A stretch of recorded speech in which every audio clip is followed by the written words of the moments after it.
It's not hate to say that we were kidnapped and brought here. It's truth. It's not hate to say that we were Jim Crow, discriminated and segregated. It's truth. It's not hate to say that the Supreme Court, which is the highest court in this country, came up with a hypocritical desegregation decision 9 years ago, which they haven't enforced yet. That's not hate. That's truth. He's not teaching hate. He's teaching history. And since the American white man has used his control over the press and over the textbooks and over all forms of media to make it appear that he has done us a favor by bringing us here and enslaving us, then the Honorable Elijah Muhammad has to rewrite history or retell history. And since the white man can't dispute this truth, he tries to defend himself by saying that Mr. Muhammad is teaching hate. You know, that video that you just saw is something I've been thinking about for days. I loved Malcolm X. His brilliance, his intelligence, the way he can break down complex topics and make them plain. It is a heartbreak that that brilliance was taken from the world, and it was taken by a fellow American Muslim. And, you know, there are questions about who ordered that. And so what I would say about that video is that, you know, that is when he was part of the Nation of Islam and was an ardent follower of Elijah Muhammad. And near his end of his life, he was not. But the overall themes of that video are most important, because what he is talking about is the ways in which white supremacy then and now uses media, education, all of the tools, the Supreme Court he mentions, to tell a story about black folks, that we are unintelligent, that we don't have ability, that we don't belong, that we are less deserving.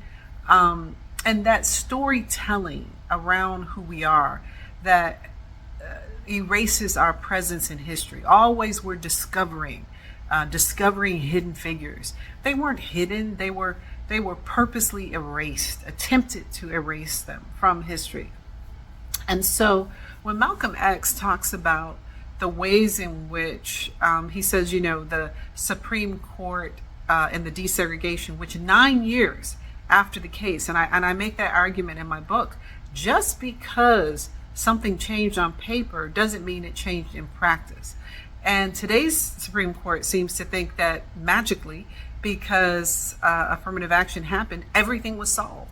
Because the Civil War was fought, racism ended. I mean, that's literally something the Chief Justice of the United States Supreme Court essentially said during arguments over the Harvard case around affirmative action. I mean, it's just crazy. And so, you know, Malcolm X really calls on us to examine what we believe about black folks in this country and why. And then what he does so skillfully is he then adds to that this point, that anytime black folks point this out, say these things, make this point, that then white people become aggrieved. They become the victims. They are, you know, this is hatred directed at them. And that argument is the same argument behind anti-diversity, equity, inclusion in the workplace. That's the same argument behind being against affirmative action. That's the same argument that, quite frankly, was behind against not wanting to give black people their freedom from enslavement, right? That somehow it was harmful and hateful to white people for black people to have any type of parity, any type of opportunity or expansion of participation in this country is hateful to white people. And then to learn anything about American history that includes our contributions, our efforts, and the reality of the tremendous amount of work that has gone into keeping us from full participation. I mean, just literally people working day and night to keep us from full participation.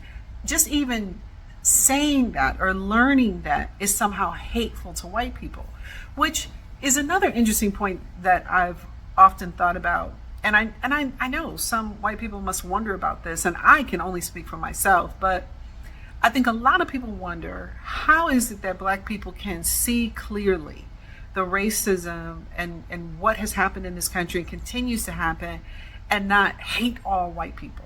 And I don't, me personally, it's just not something I'm interested in. And I'm not saying that to make white people feel better. It's just the truth. Humanity is complex. People are complex.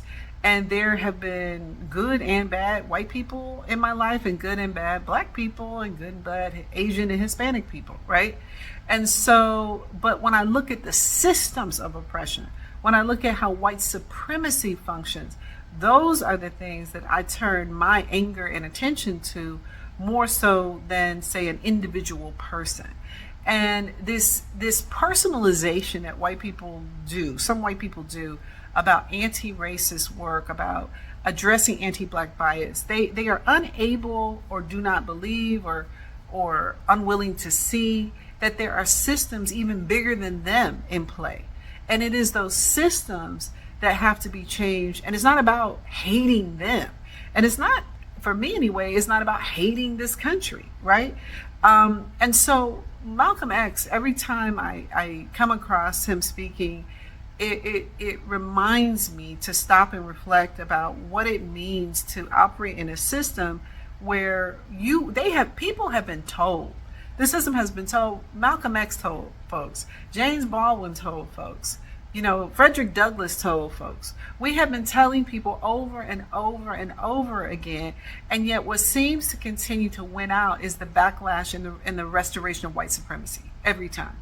And then the grievance and victimhood of white people when you try to have this conversation that they're unable to distinguish. I mean, I, as a black person, could not live in this world if I couldn't distinguish between the way anti-black bias shows up in my life and the way individual white people show up in my life.